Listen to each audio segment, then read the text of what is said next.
Hello बच्चों, कैसे हैं आप लोग? कैसा पढ़ रहे हैं आप? अच्छा पढ़ रहे हैं। और मैं आज आपके लिए साहित्य के जो महत्वपूर्ण रचनाएं हैं और जो काल विभाजन है उसको लेकर आया हूँ।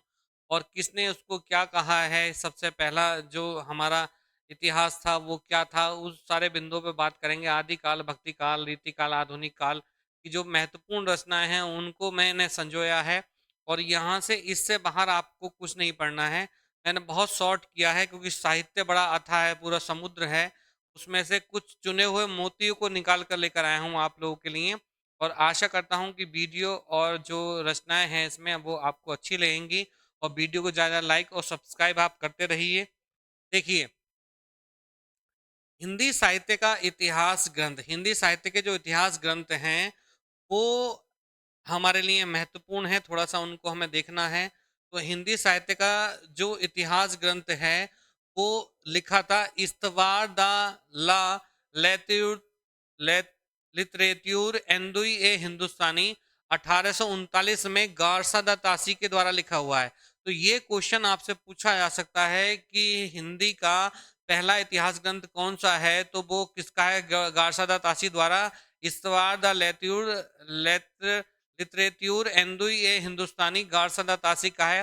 दूसरा है the modern vernacular literature of Hindustan, ये 1889 में गियर्सन द्वारा लिखा गया था।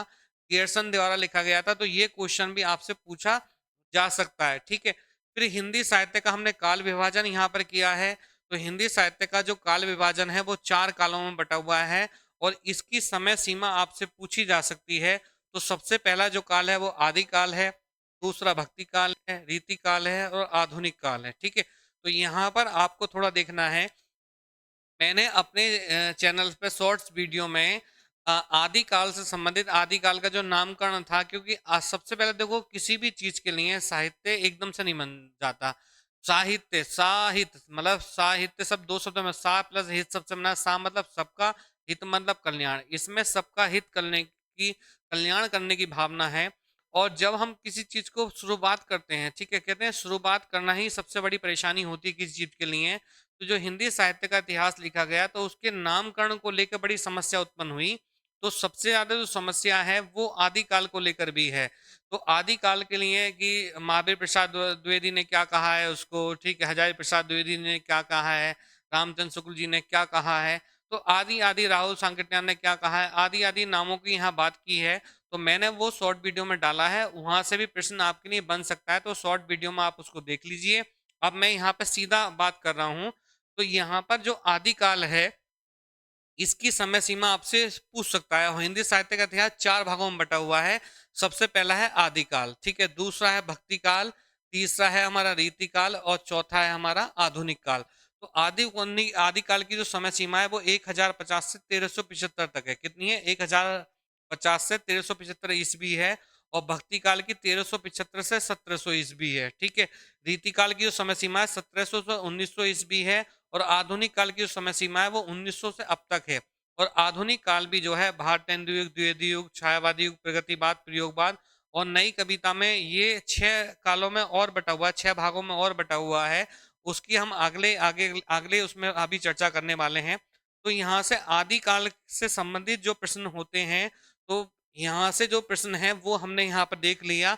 अब हम आगे बढ़ते हैं। बहुत ही शॉर्ट वीडियो आपके लिए है ये। देखो, आदिकाल में जो आपको पढ़ना है, आदिकाल में जो आपको पढ़ना है मेरे बच्चों, वो सिर्फ आपको जो है आदिकाल से जो पढ़ना है वो महत्वपूर्ण कवि है। एक तो है चंद्रवरदाई। किसको पढ़ना है? चंद्रवरदाई को पढ़ना है। इसकी जो रचना है वो क्या है? पृथ्वीराज रासो है, ठीक है। यहाँ से बहुत ज्यादा प्रश्न पूछा जाता है। और रामचंद्र शुक्ल ने चंद्रवरदाई को पहला कवि माना है, ठीक है। दूसरा है जगनिक। जगनिक जो कवि हैं, इनकी रचना है परमाल लासो। इसका एक दूसरा नाम भी है, इसे आलाखंड भी कहा जाता है। क्या कहता है? आलाखंड भी कहा जाता है, ठीक है। इसकी एक पंक्ति है कि 12 बरस लोग कुकुर जीवे अरु तेरे जिये सियार, बरस 18 क्षत्रिय जीवे आगे जीवन को धिक्कार। तो कभी कभी ये पंक्ति पूछ लेता है किस राइटर की है, तो जगनिक की पंक्ति है। रचना कौन सी है? ये परमान लासो या आलाखंड की है। दूसरा, इसमें रस पूछ सकता है, तो रस इसमें वीर रस है, ठीक है। आगे हम देखते हैं। अगला राइटर है भट्ट केदार। तो इसकी रचना है जयचंद्र प्रकाश, ठीक है। जयचंद्र प्रकाश रचनाएं पूछी जाती है। और अगला राइटर है विद्यापति। किसकी रचना है? कीर्तिलता, कीर्ति पताका और पदावली। ठीक है, यहाँ पर एक राइटर और आएगा स्वयंभू, तो स्वयंभू की रचनाओं का हमने शॉर्ट वीडियो बना रखी है, आप वहां से उसको देख सकते हैं। ठीक है, तो ये आदिकाल में आपको 4 राइटर्स को देखना है और उसके आगे नहीं देखना है, ज्यादा इस पे वर्क नहीं करना है। बस इसमें जो है काल विभाजन का जो समय सीमा है वो देखनी है, और दूसरा आपको जो देखना है, यहाँ से जो देखना है बच्चों, वो आदिकाल को किसने क्या कहा है, किस किस नाम से अभिभूत किया है, वो चीज आपको देखनी है। दूसरा, हम भक्ति काल की तरफ चलते हैं। तो भक्ति काल जो है हमारा, ये जो है 2 खंडों में बटा हुआ है। ठीक है, निर्गुण शाखा और सगुण शाखा। निर्गुण शाखा भी 2 भागों में बटी है, ज्ञान मार्गी, ज्ञान मार्गी शाखा और प्रेम मार्गी शाखा। सगुण भी 2 भागों में बटी है, कृष्ण भक्ति शाखा और राम भक्ति शाखा। तो यहाँ पर अगर हम बात करें तो यहाँ पर पहले नंबर पे हमने जो है प्रेम मार्गी शाखा के कवियों को लिया है। तो सबसे पहला नाम आता है मलिक मोहम्मद जायसी का। तो इनकी जो रचना है, मलिक मोहम्मद जायसी की जो रचना है, जिसको हमें देखना है, वो पद्मावत है, अखरावट है और आखिरी कलाम है। 3 रचना है। पद्मावत जो है हमारा महाकाव्य भी है बच्चों, क्या है? महाकाव्य भी है। तो यहाँ से प्रश्न यहाँ पे पूछा आता है कि ये रचना किसकी है, तो महाकाव्य वाली रचनाओं को हमें ज्यादा देखना है। दूसरा राइटर मुल्ला दाऊद है, इसकी जो रचना है वो क्या है? चंदायन है। क्या है बच्चों? चंदायन है। ठीक है, दूसरा राइटर है हमारा कुतुबन, इसकी रचना है मिर्गावती। यहां से प्रश्न पूछा आता है कि मिर्गावती किसकी रचना है, तो किसकी रचना है बच्चों? कुतुबन की रचना है। अगला राइटर है ईश्वर दास, इसकी रचना है इसकी जो रचना है वो क्या है? सत्यवती कथा है। कौन सी है? सत्यवती कथा। और अगला राइटर है उस्मान। ठीक है, उस्मान की जो रचना है वो चित्रावली है। ठीक है, इसके बाद में एक राइटर नूर मोहम्मद है, उसकी जो रचना है वो अनुराग बांसुरी है। तो उसको हमने यहाँ पर नहीं लिया है, मैंने महत्वपूर्ण महत्वपूर्ण को यहाँ पर लिया है, क्योंकि साहित्य बहुत अथा है, उसकी कोई था नहीं है।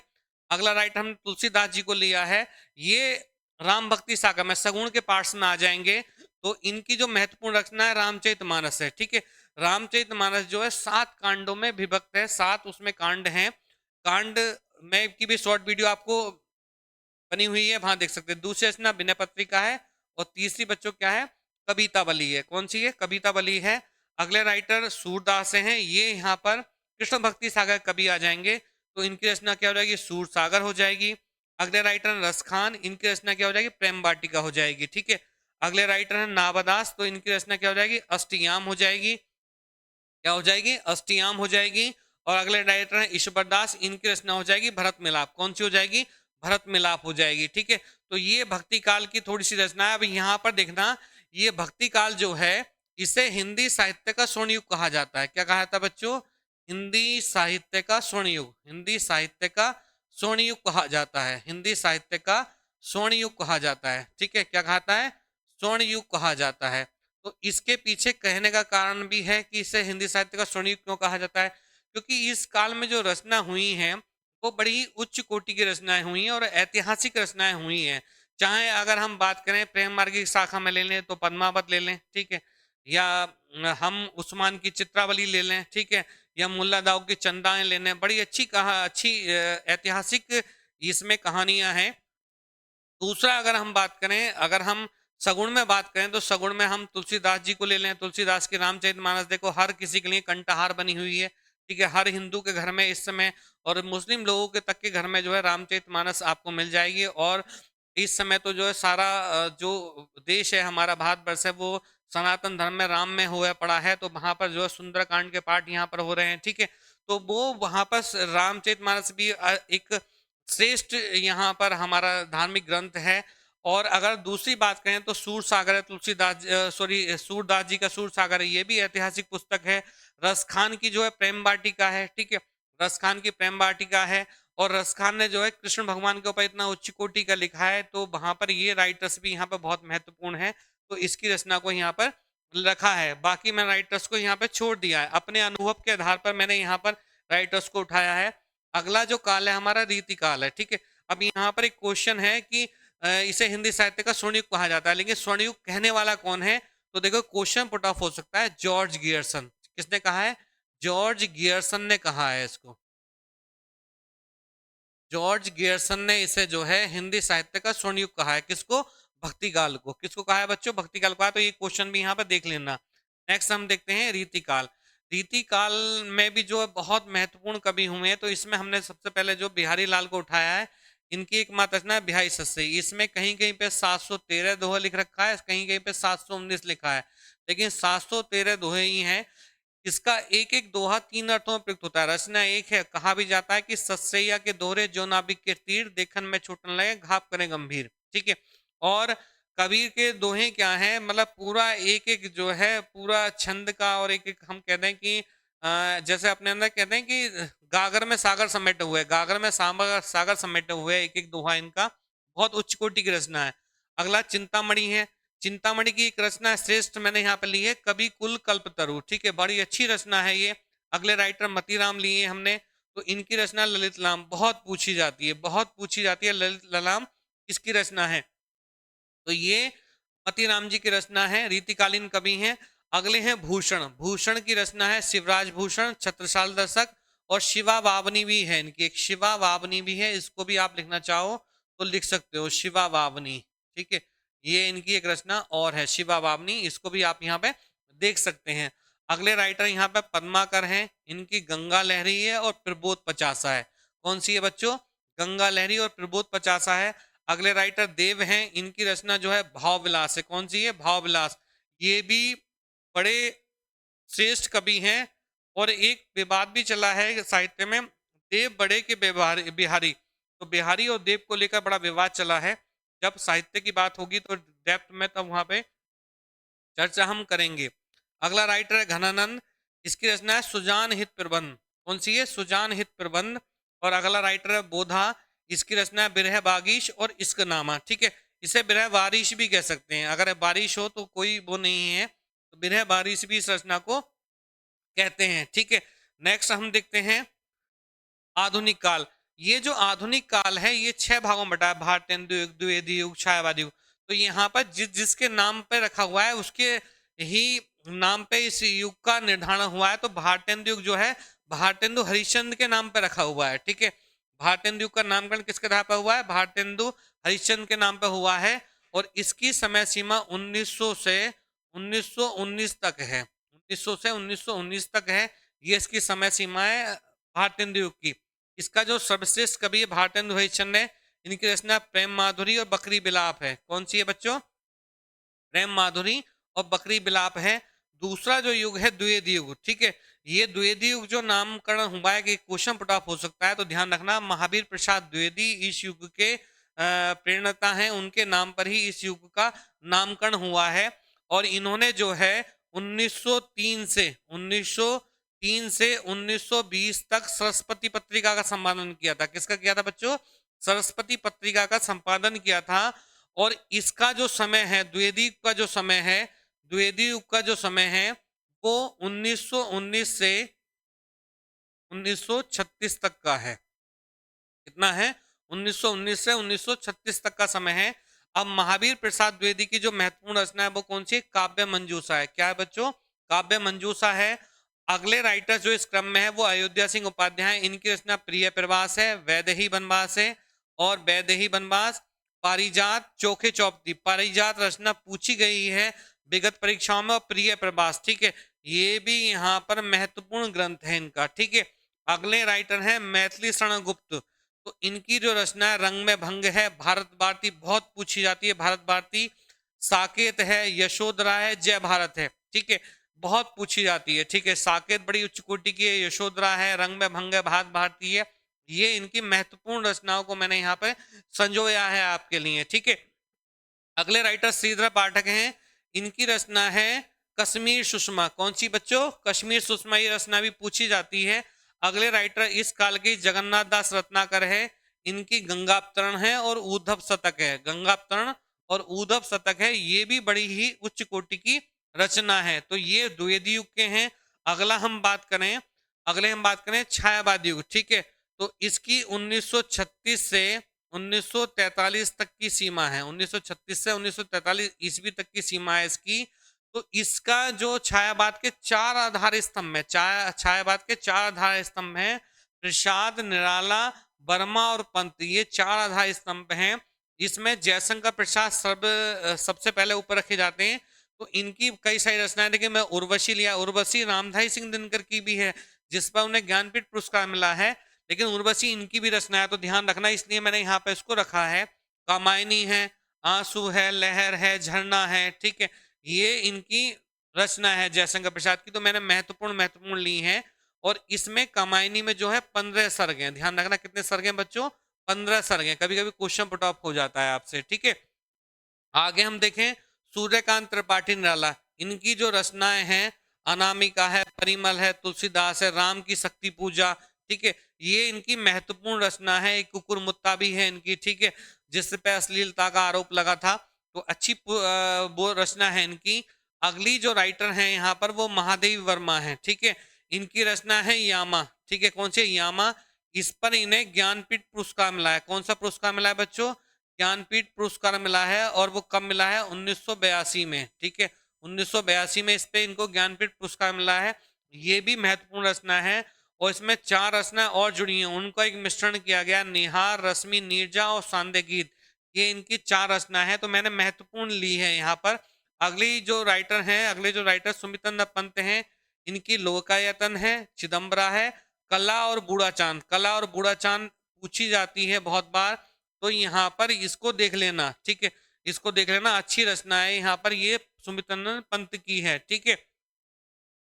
अगले जो राइटर है वो प्रगतिवादी हो गया, ठीक है, 1943 से 1951 तक का इसका समय है, ठीक है, 1943 से 1951 तक का इस प्रगतिवादी युग का समय है। तो इसमें कवि है नागार्जुन है, इनकी रचना युगधारा है, माखनलाल चतुर्वेदी है, ये स्वतंत्रता संबंधी हिम तरंगनी है, इस पर साहित्य अकादमी पुरस्कार मिला है। अगली है पुष्प की अभिलाषा, पुष्प की अभिलाषा, ये इनकी श्रेष्ठ यहाँ पर अच्छी रचना है, पुष्प की अभिलाषा, इसको आप देख लीजिए, यहां से प्रश्न आपको मिलना स्वाभाविक है, या तो हिम तरंगिनी पूछी जाएगी या पुष्प की अभिलाषा पूछी जाएगी। और माखनलाल चतुर्वेदी को ही शुद्ध भारतीय आत्मा का कवि कहा जाता है, शुद्ध भारतीय आत्मा का कवि कहा जाता है, शुद्ध भारतीय आत्मा का कवि, शुद्ध भारतीय आत्मा का कवि कहा जाता है इनको, ठीक है, तो इस बात को भी ध्यान रखना, इन्हें जो है शुद्ध भारतीय आत्मा का कवि भी कहा जाता है, ठीक है। अगली जो राइटर है वो सुभद्रा कुमारी चौहान है, कौन है बच्चों, सुभद्रा कुमारी चौहान है, और इनकी जो ऐतिहासिक कविता है वो वीरों का कैसा हो बसंत है, वीरों का कैसा हो बसंत है। अगले राइटर है रामधारी सिंह दिनकर, देखो उर्वशी की बात करते हैं, ये उर्वशी है इनकी, इस पर इनको जो है ज्ञानपीठ पुरस्कार मिला है, ठीक है, ज्ञानपीठ पुरस्कार मिला है इस रचना पर इनको, ठीक है। फिर अगली रचना इनकी कुरुक्षेत्र है, और फिर है रश्मि रथी, कौन सी है, रश्मि रथी, ये रामधारी सिंह दिनकर की है, ये भी महत्वपूर्ण रचना है, तो यहाँ पर ये जो है प्रगतिवाद से ये रचना आपसे पुट अप हो सकती है, ठीक है। अगला जो है हमारा प्रयोगवाद और नई कविता, ठीक है, तो इसको हम जो है, इसको अगर हम देखें, इसको हम 1951 से 1960 तक लेके जा सकते हैं हम, और 60 से क्या, इसको हम 1900 तक ही लेके जा सकते हैं, ठीक है, और या अब तक भी कह सकते हैं इसको, 1900 से अब तक भी कह सकते हैं इसको हम, अब तक भी कह सकते हैं, ठीक है, क्योंकि मैंने 2 युगों को यहाँ पर जोड़ दिया है, अब तक, ठीक है, वर्तमान तक यहाँ पर लेंगे, तो यहाँ पर भी मैंने महत्वपूर्ण राइटर से ली हैं, तो सबसे पहला राइटर जो लिया है मुख्य लिया अज्ञे लिया है, ठीक है। इनकी जो रचना है कितनी नावों में कितनी बार, कितनी नावों में कितनी बार, इत्तेलम, ठीक है, हरी घास पर क्षण भर, बावरा अहेरी, ये इनकी कुछ महत्वपूर्ण रचना है, लेकिन मैंने उसमें भी महत्वपूर्ण लिया है, और वो कौन सी है, कितनी नावों में कितनी बार, इस पर भी इनको जो है, इस पर भी इनको ज्ञानपीठ पुरस्कार मिला है, कौन सा पुरस्कार मिला है बच्चों, ज्ञानपीठ पुरस्कार इनको मिला है, ज्ञानपीठ पुरस्कार इनको मिला है इस रचना पर भी, ठीक है, ज्ञानपीठ पुरस्कार मिला है, ध्यान रखना। अगले राइटर मुक्ति बोध हैं, इनकी रचना है चांद का मुंह टेढ़ा, और पंत की क्या है, कला और बूढ़ा चांद, पंत की क्या है, कला और बूढ़ा चांद, और मुक्ति बोध की क्या है, चांद का मुंह टेढ़ा, ठीक है। अगले राइटर धर्मवीर भारती हैं, इनकी कनुप्रिया है, अंधा युग है, ठंडा लोहा है, अंधा युग, ठंडा लोहा और कनुप्रिया, ये धर्मवीर भारती की रचनाएं हैं। अगले राइटर भवानी प्रसाद मिश्र हैं, इनकी सतपुड़ा के जंगल, बुनी हुई रस्सी, कालजयी और गीत फरोश, ये इनकी महत्वपूर्ण रचना है। तो ये यहाँ पर हमें थोड़ा सा देखना है। दूसरी बात, अज्ञे से संबंधित प्रश्न पुट ऑफ हो सकता है। अज्ञे ने जो है तार सप्तक का निर्माण करा। किसका निर्माण करा है बच्चों? तार सप्तक का इन्होंने निर्माण किया है। और इन्होंने जो है 4 तार सप्तकों का निर्माण किया है। ठीक है। तार सप्तक में जो है 7 कवियों की रचनाएं। कितनी रचनाएं बेटा? 7 कवि की रचनाएं हैं इसमें, 7 कवियों की रचनाएं हैं। और इन्होंने जो तार सप्तक निकाला है, जो पहला तार सप्तक है उसकी समय सीमा पूछ लेता है, तो वो कितनी है? 1943। कितनी है? 1943। दूसरा जो तार सप्तक है उसकी समय सीमा है 1951। वो कब प्रकाशित हुआ? 1951 में। और जो तीसरा है, जो तीसरा तार सप्तक है वो है 1959। और जो चौथा तार सप्तक है, चौथा तार सप्तक है उसकी समय सीमा 1979 है। कितनी है? 1979। तो आपसे कभी कभी प्रश्न पुट अप हो जाता है कि तार प्रथम तार सप्तक का प्रकाशन हुआ तो कब हुआ? 1943 में। फिर पूछ सकता है दूसरे तार सप्तक का 1951 में, तीसरे तार सप्तक का 1959 में, और चौथे तार सप्तक का जो समय है वो 1979 है। और यहाँ पर तार सप्तक के कवियों को इन्होंने जो क्या कहा है? राहों का अन्वेषी कहा है। क्या कहा है बच्चों? राहों का अन्वेषी कहा है। ठीक है। अन्वेषी होता है अन्वेषण करने वाला। राहों में जो चीजें बाधा है, राहों का अन्वेषी कहा है। ठीक है। राहों का अन्वेषी कहा है। तार सप्तक के कवियों को क्या कहा है? राहों का अन्वेषी कहा है। तो यहाँ पर ये इनकी महत्वपूर्ण बात थी। दूसरा, मैंने यहाँ पर जो है साहित्य संबंधित ये हमारे जितना भी था बच्चों, ये हमारा पद्य साहित्य पे बात करी है हमने। ठीक है। एक एक काल के अकॉर्डिंग बात करी है। और दूसरी बात यहाँ पर मैं आपको बता दूं कि अगला जो हमने रखा है ये गद्य साहित्य से रखा है। तो गद्य साहित्य से मुझे जो महत्वपूर्ण यहाँ पे लगा है, मैंने उसको यहाँ पर रखा है। और इससे बाहर आपके लिए शायद ना हो पाए, ये आपके लिए देखना है। तो मुंशी प्रेमचंद के जो है कई सारे उपन्यास है, लेकिन उसमें मैंने महत्वपूर्ण रखा है एक सेवा सदन और एक गोदान। ठीक है। सेवा सदन, गोदान, रंगभूमि, कर्मभूमि, मंगलसूत्र। एक इनका अपूर्ण उपन्यास है मंगलसूत्र, उसको और देख लीजिए। ठीक है। दूसरे राधा कृष्ण दास है, इनका उपन्यास है निस्सहाय हिंदू। कौन सा है? निस्सहाय हिंदू। अगले हैं धर्मवीर भारती, इनका उपन्यास है गुनाहों का देवता और सूरज का सातवां घोड़ा। बहुत पूछा जाता है। ठीक है।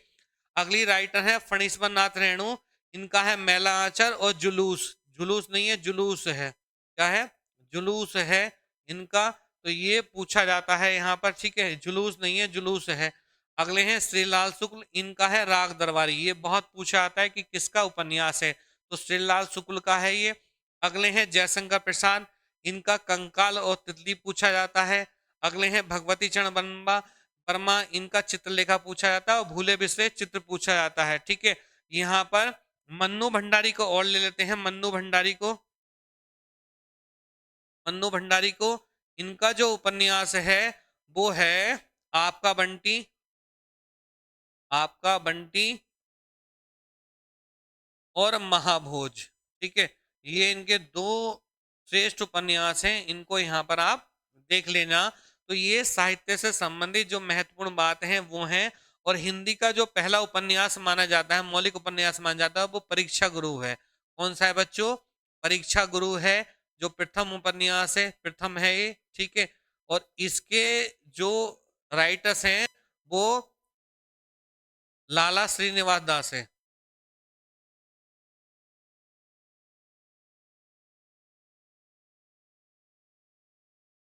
ठीक है। लाला श्री निवास दास हैं।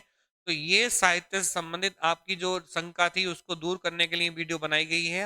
वीडियो को ज्यादा ज्यादा लाइक और सब्सक्राइब करना है। कम समय में ये आपके लिए गागर में सागर भरने का कार्य करेगी।